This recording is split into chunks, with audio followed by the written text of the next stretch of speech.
Tidak.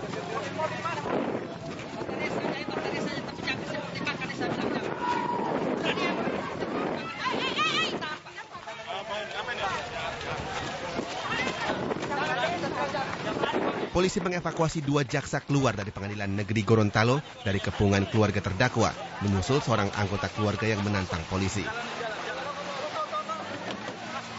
Emosi keluarga terdakwa Jemi Tilolango, karyawan Bank Mandiri Gorontalo ini tak terkendali sesaat setelah selesainya sidang kasus penggelapan uang nasabah. Keluarga terdakwa menilai jaksa tidak mempunyai bukti-bukti yang cukup. Seperti apa? Kok bisa? Jadi maunya keluarga ini seperti apa? Bebas murni. Duit siapa yang diambil? Duit siapa? Mana diambil duit orang? Menurut Ibu jaksa udah main atau belum? Walah. Jaksa udah main. Dia sama Tuhan itu. Biar saja.